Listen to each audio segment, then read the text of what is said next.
Good morning. I hope you all are doing well, and I hope you have an even better weekend.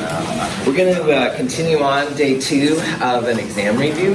Next week, like we talked about, we will not be doing problem set number 4 and quiz number 4. Next week, we'll do the midterm exam. And the midterm exam, when you come next week to your lab, there's a couple of things to make sure you bring. Calculator, absolutely. A pencil. Make sure that you purchase before your lab time a Scantron, and the Scantron should have 100 questions total. And again, in the bookstore, there's like a whole bunch of different versions of Scantrons.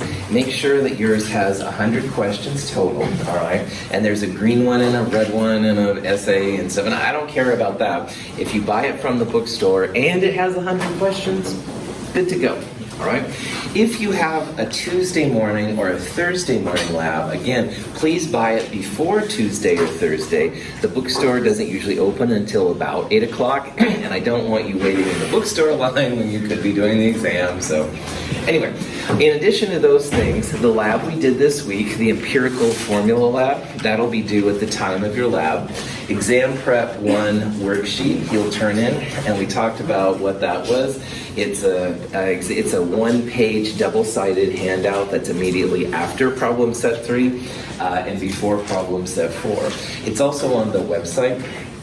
There's a link to it, and if you can't find it, man, email me and I'll send you a direct link too. And also next week, we've got another kind of fun lab, so goggles are definitely required. I'm going to be using flames and stuff like that, so bring those around. Now, the exam itself has 20 multiple choice questions and 4 short answer questions. And the multiple choice questions, each question has 5 possible answers, and only one of them is correct. So you can pick that out. That's what the Scantron is for. The 4 short answer questions, those are only you show your work. So make sure you show your steps on that. Those are kind of cool because if you get the final answer incorrect, if you show your work, how you set it up, you'll get a lot of partial credit on that. So do not just give me the answer on these. You won't get as much credit, but if you show your work, you'll be good to go. I am also throwing in a 5-point extra credit question on the exam, and that's something that if you have time and you're into it, I absolutely encourage you to try it, but it's not required, and it'll say that on there. The exam is about 2 hours long, and then after that we'll have the lab, the percent KCO3 lab. You'll take the exam next week at the time of your lab, all right? And I should be able to, if all goes well, return them on Friday, so a week from today. It'll be in lecture towards the end of lecture.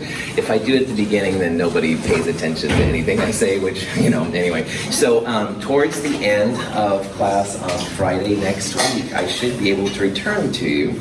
And the very final page will have a summary sheet, which is just how you're doing in the class as of this day. And check that out, because make sure that the grades I have are the grades that are listed. If you're missing a lab, that's a little encouragement then to turn it in, get it in on time. Any questions on stuff like that? There is a sample exam in the companion, all right, I want to point that out, and I do encourage you to check that out, if nothing else, just to get a feel for what the exam is like, all right? It's towards the end. I can send you links from the website and stuff too, but if you can look that over, that'll give you a good sense what you're getting into. You can test yourself if you question. The answers are given to the exam. Sample exam. All right. Let's do some more questions. Woohoo! So again, what we'll do is I'll give you a question, give you a few minutes to work on it. If you have the iClicker, absolutely submit your result. And if you don't, you can just write down what you think the answer is, and that's cool too. Which of these compounds is not ionic? See if you can figure that out.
What's the name of the bonding when electrons are shared amongst the atoms? Covalent. Well done. That's right. Covalent is the name of the bonding when electrons are shared. And that's in contrast to ionic. Ionic means you have the positives and negatives, and we make sure that the positives and negatives balance out, stuff like that. So if you look at all of these, one of these is a covalent molecule and the other ones are ionic. And the ionic ones always are going to have something positive and something negative. And like we've seen, it's the metals, which are usually the positives, and the polyatomic ions, or even the nonmetals by themselves, are the ones that are the anions, the negative ions. But one of these is a combination of nonmetals plus nonmetals, all right? And that's the sulfur dioxide. Both sulfur and oxygen are above the metalloid line on a periodic table. So sulfur dioxide has more of a covalent nature. The electrons are being shared. Oxygen in an ionic compound is -2, and sulfur in the same family would also be -2. But SO2 doesn't have a S-2 and two O-2s trying to come together. When nonmetals come together, when negatives come together, they repel, just like when positives come together, they repel. So you couldn't make a compound, I don't think anyway, with a -2 sulfur and two -2 oxygens. But you can have the electrons shared, and sulfur dioxide would be like a good example of that. Any questions on that? Prof Hadoff, if you saw a question like this and you were stumped, seeing if here's something metal, something positive with a metal, that's another way to see it. Like sulfur dioxide has a different combination of atoms. Sometimes those kind of things help to figure this stuff out too. Okay, here's a compound, sodium oxalate. Now, oxalate is a polyatomic ion. It's a little bit more rare, but it is something like that. See if you can use that to figure out what the formula will be for the iron 3 oxalate. If you know what oxalate is already, you probably can figure it out. But if you don't know, you can probably figure out what oxalate is from this compound and apply it to the iron 3 oxalate.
There are literally thousands of polyatomic ions, and I see a variety of them, and I certainly don't have those thousands memorized, but what I can do, all right, is I can use some of the known metals then to figure out what the charge is on the polyatomic ion. So what is, in this problem, let's assume that you don't know what the oxalate is. So all of you can probably figure out what the charge is on a sodium ion, and what would be that number? 1, that's right. Sodium is a group 1A metal, and all of those are going to have a positive 1 charge. So if there's 2 positive 1s, then that means that the sodiums together are giving positive 2. And remember that this whole section is about balancing your charges. Don't have any positives or negatives left over. So if this oxalate balances positive 2, what do you think the charge is going to be here? -2, that's right, yeah. The nonmetals are usually the negative ones. The sodiums and the metals will be the positive ones. So oxalate here is a -2. Now, if you already knew oxalate was -2, that's awesome too, all right? But this is kind of a way to back yourself up if you're not sure. So then when it comes to iron 3 oxalate, we have C2O4 -2. And what I'm also testing for here is, what does that Roman numeral mean? Does that mean 3 irons? Good, please say no. Yeah, it doesn't mean 3 irons, right? It's the charge on your iron, all right?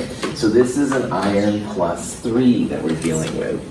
So when the compounds come together, you've got to have that positive 3 balanced by the -2. 3 times 2, common denominator is 6. 6 divided by 3 is the iron. 6 divided by 2 is the oxalates. But you can also, in this problem, cross over. All right, crossover does work. So you can see if you cross over or you use the common denominator, you should have 2 iron plus 3s for every 3 -2 oxalates. Answer D here would be the right way. So once in a while, you can use things like iron, or excuse me, the sodiums and the potassiums and the aluminums, ammoniums, whatever, anything with a fixed charge to find out what some of these wild polyatomic ions are, and then you can take that charge and apply it to other systems. Any questions on that? Here's some statements about ionic compounds, and they're all correct except one of them. So see if you can figure out which one of those is the incorrect statement when it comes to these ionic compounds.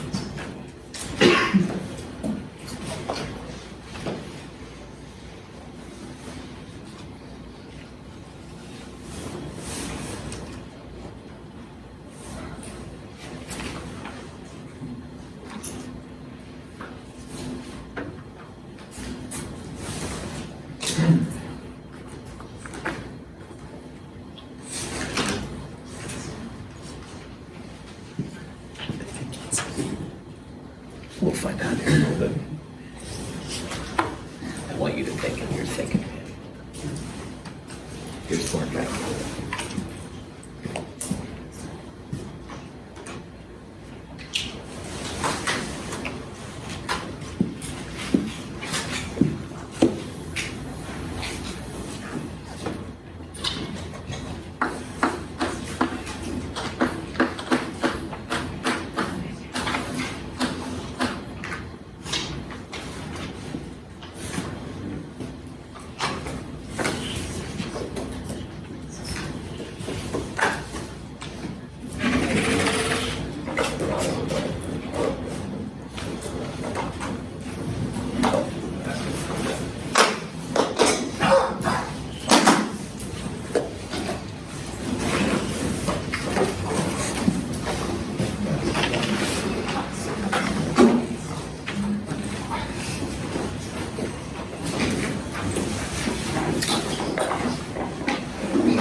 This thing up here on the blackboard, which says that the force is proportional, that's what that little symbol means. It's proportional to the positive, negative charges divided by the distance squared. This is a version of what's called Coulomb's law.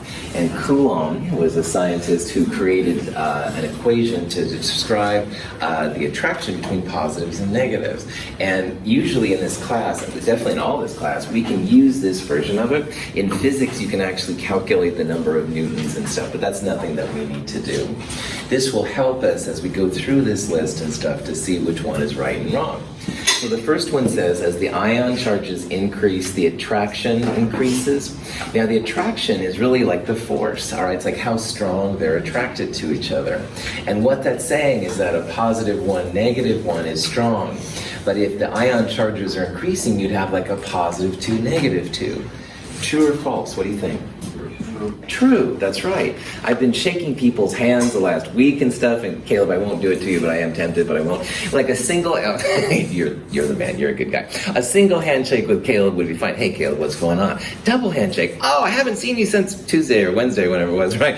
That would be stronger, all right, and harder for other people to break up. And that's what that one is saying, all right? A positive 3, negative 3 would be even stronger than positive 2, negative 2, or positive 1, negative 1. So the first one is true. The second one is kind of cool, and it has to do with the last question, all right? The difference between ionic and covalent bonding is that covalent molecules are generally weaker held together. And the reason why ionics are is that you don't really have just a single handshake. When you have a mole of substance, which is easy to do, you'd have like 10 to the 23rd of Caleb and Michael's, and oh, that's scary for my part alone. But anyway, imagine there's a whole room of Caleb's and Michael's, all right? So I'd be shaking his hand this way, and there'd be another Caleb on the opposite 180 degree I'd be doing. And there would also be a Caleb above and below. And Caleb would be the same way. There'd be like Michael to his left, and Michael to his right, and Michael above and down. It's a 3-dimensional network, and they're really, really strong.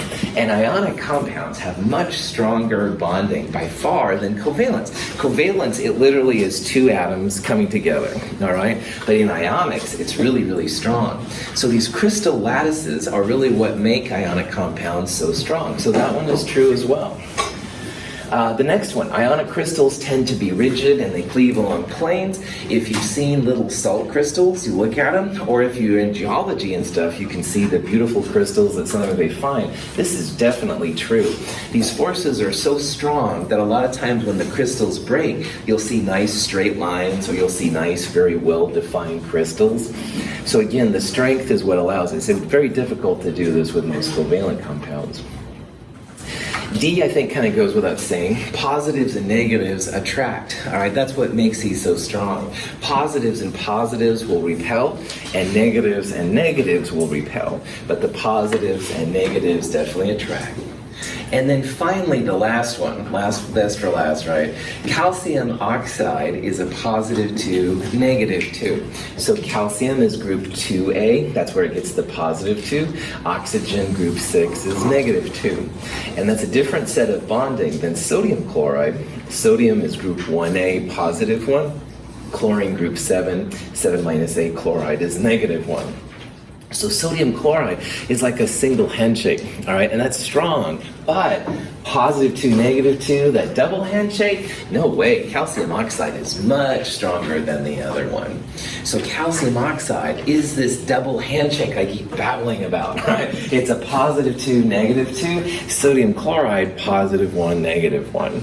Now, a lot of you in this class are very math powerful, which is awesome. This is the full Coulomb's law. And you can tell we're just using kind of a cheesy version of it here, all right? But it's the top part here which makes answer E incorrect. You've got a positive 2 and a negative 2. That's like a factor of 4, if you will, in this equation, versus a positive 1, negative 1, which would be like a factor of 1. So the more handshakes, the more positive 2, negative 2s you have, the stronger. Any questions on that? Okay. You have 0.25 moles of each of these elements. All right, so the moles are the same. Which one is going to give you the largest mass? See if you can figure this out. You can calculate it, or you can look for patterns in what you're doing mathematically to just figure out which one is going to be the largest. So think about how you go from moles to grams to figure this question out.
Excellent.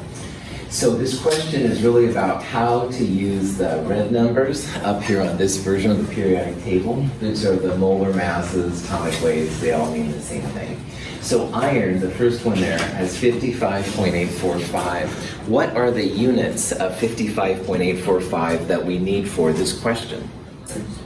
Grams per mole, that's right. Grams per mole is what we need. So it's 55.845 grams in a mole of iron. So if you wanted to figure out the grams of iron, you'd take 0.25 moles and you'd multiply by 55.845, and you'd get a number right there. You could do the same thing for aluminum on the periodic table. All right, aluminum about 26.9, whatever grams per mole. But notice how in the first one you're multiplying by 55, and the second one you're multiplying by about 27. So would the iron or the aluminum be a larger number? Iron, that's right. As the molar mass goes up, the amount of grams you're going to get goes up too. All right, the moles are constant. You just want to figure out the molar mass.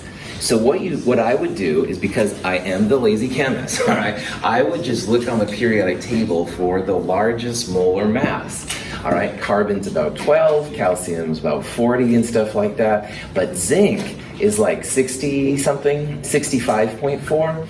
So of all of these numbers, which I cut off at 3 sig figs, all right, the zinc has the largest molar mass. So one way to do this problem, all right, is to recognize the pattern.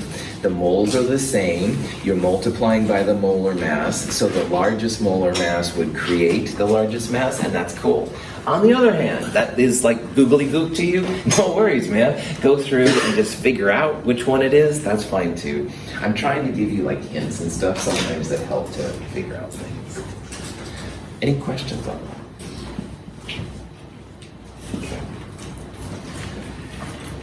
Here's a question that you may or may not have seen before, but you can actually calculate, using the periodic table, the average mass of one atom. So let's see if you can figure out what the average mass of one chromium atom is. And I'll give you a hint, it's not E. All right, there is a way to do it, all right? I'm throwing it out there. See if you can use it, and hint, hint, hint, Avogadro's number will be helpful here. It has to be.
So this is chromium, and on the periodic table, there is this number, 51.996, all right?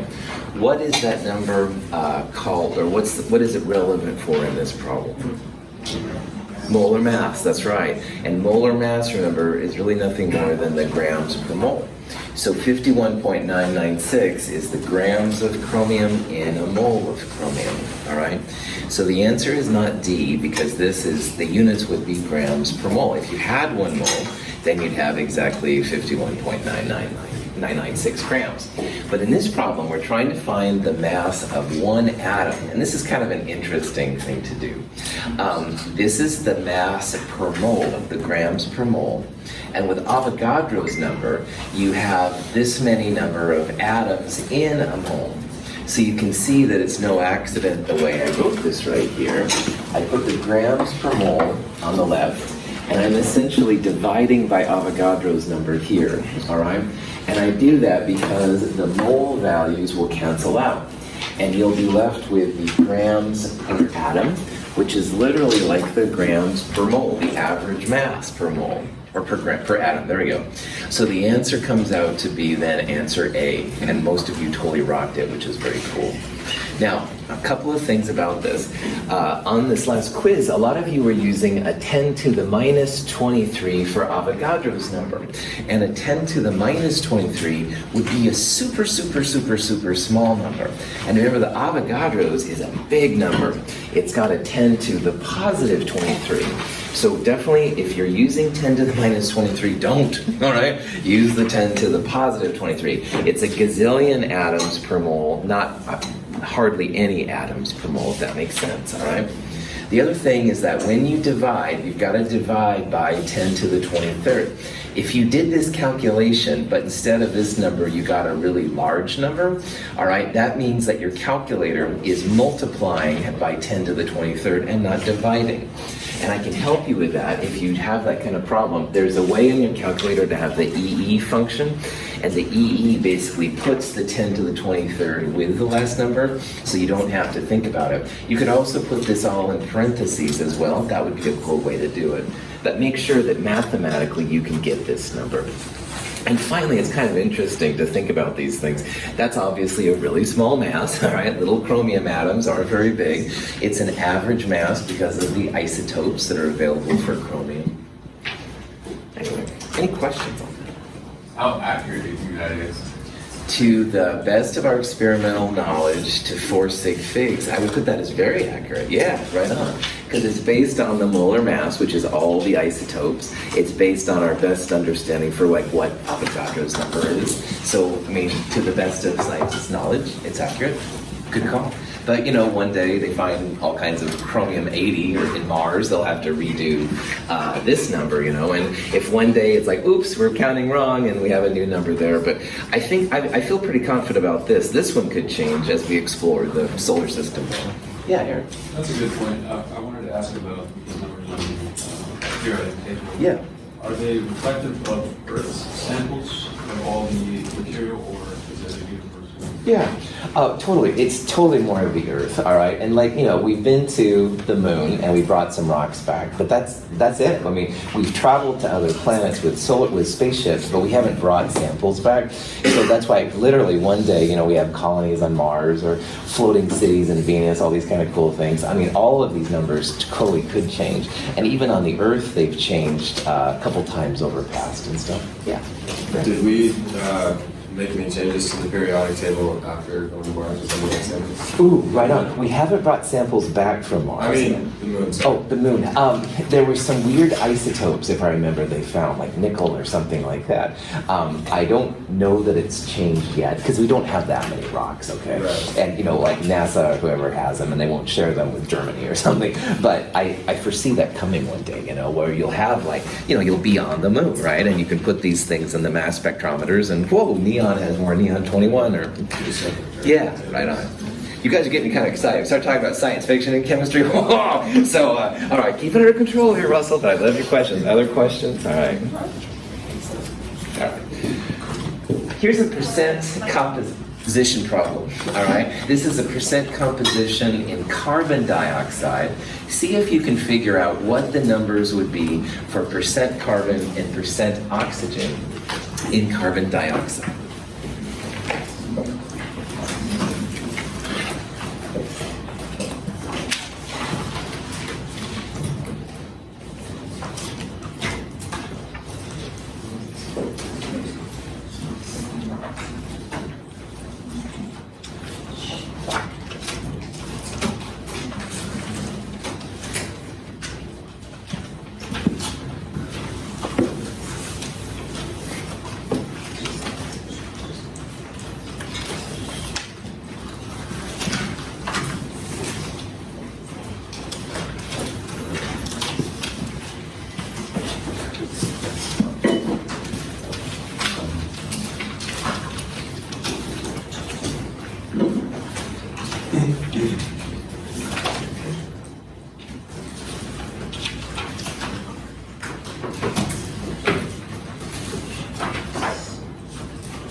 Cool.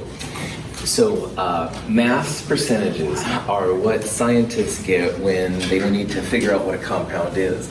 And like we've talked about this week, as a chemist, if you're given a compound and you're trying to figure out what it is, you don't want to taste it or smell it and stuff because a lot of these things are really toxic.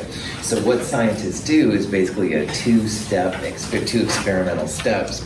And the first one is you send it away for elemental analysis. So these results, these percentages, could be indicative of getting something like CO2. And it tells us two things. First of all, our compound, like in this example, has carbon and oxygen. There's no nitrogen or uranium or helium or whatever in it. It's just carbon and oxygen, which is helpful. And the second thing is it gives us these mass percents. So figuring out what a mass percent is part of this process. And like we saw in problem set 3, the easiest way I think to do this is to first of all calculate the molar mass of your compound. So we know that this is carbon dioxide. So if you add up a carbon and you add up 2 oxygens, that would be 12 from the carbon and 2 times 16 for the oxygens. It's about 44 grams per mole, all right? And you can do a better job by far and stuff if you want, but 44 is fine. And then to figure out, for example, like the carbon, the percent carbon, the 44 number goes in the bottom, and into the carbon dioxide you have 1 carbon. So there's 12 grams of carbon in a mole of CO2. So the percent carbon would be like 12 divided by 44 times 100%. If you wanted to do oxygen, you would have the same molar mass in the bottom, but in the top now you'd have the 2 oxygens, so it would be like 2 times 16. And either way you do it is fine, there's no particular order. Here's the math that I did. So here's my molar mass to the 100th, 44.01. A mole of carbon, I use 3 sig figs, 12.0. You could use more and have different sig figs. But notice the process. It's the molar mass on the bottom and the amount of what you're looking for on the top. So in this case, 12 grams of carbon in 44.01 grams of CO2, 27.3%. And again, officially what you do for oxygen is you go 2 times 16 on the top, divided by the molar mass to find the percentage. But if you have only 2 components, you could also, which would be a lot easier to be honest, 100% minus the first one will give you the second one. And that's a cool trick that'll save you some time as well. Any questions on that?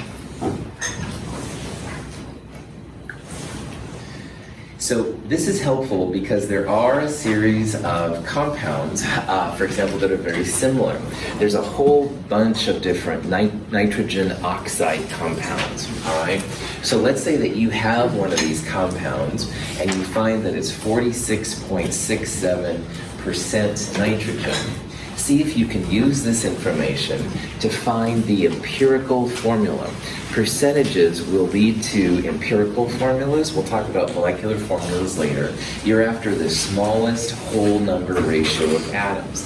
So see if you can use that percentage to find this. And of course, going to moles will be important here. So think about turning gram values into mole values.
So in a problem like this, your compound has nitrogen and oxygen, and it only gives you the percent of nitrogen, but how could you find the percent of oxygen? That's right, 100% minus the 46.67. That would give you the percent of oxygen, okay? And again, like I said earlier, to find these formulas, they're mole ratios, mole formulas. So you've got to turn your grams into moles. So what I would do, I would just assume you had 100 grams. So 46.67% nitrogen becomes 46.67 grams of nitrogen. And the same thing for the oxygen, it would be 53 or whatever the number is, grams, all right? And then turn them into moles. That's going to be a big time part of this next exam. Look on the periodic table. Nitrogen is about 14 grams per mole. Oxygen's about 16 grams per mole. I do recommend that for this exam, you just use the monatomic. Don't use N2 and O2, because then you'd have to multiply by 2. Just use regular 14 and 16 to find the moles. And then you just want to compare the moles, all right? And these ratios hopefully will be a whole number, but if they aren't, once in a while you can multiply them by 2. So in this problem, these are the steps I did. I assumed 100 grams, so 46.67% became 46.67 grams. And then I turned that number into moles. To find the percent oxygen, 100% minus percent nitrogen gives you percent oxygen. I turned it into grams divided by the molar mass to get this number. And you can see that both of these numbers are almost exactly the same.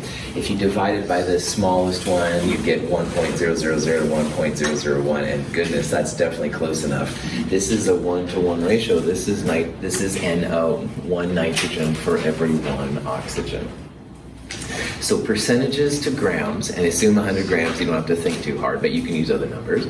Grams to moles, compare the moles to get the empirical formula. Any questions? Okay. Percentages do a really good job with compounds until you get to things that have the same empirical formula. So for example, we talked about in lecture how there's an NO2 and an N2O4. They would have the same percent nitrogen and oxygen, and you can't differentiate those two compounds based on the percentages. And the reactivity of the two is quite different. So we're not done figuring out how to find compounds, but like this is the first step. Okay, this question is kind of like what we did in lab this week. We've got some zinc, we're adding some oxygen, and we have now a zinc oxide compound. And we're assuming that all of the zinc reacts. See if you can figure out, using this information, which of these is the correct formula. But I'll be honest, knowing about zinc, you might be able to predict with high certainty what the formula is going to be already. And we'll talk about that in a little bit. But in the ideal world, yeah, figure out the grams of zinc and figure out the grams of oxygen, turn them into moles, compare the moles to get the empirical formula.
Okay, I'm running out of time, so I'll leave you here with a little bit of a cliffhanger. But before we do this, what do you think the charge should be on a zinc part of the stairs? +2, +2, that's right. Oxygen, -2. So by default, +2, -2, you think would come together in a 1-to-1 ratio, i.e. answer A. Stay tuned to this channel, answer on Monday. Have a wonderful weekend, gang. I'll see you on Monday.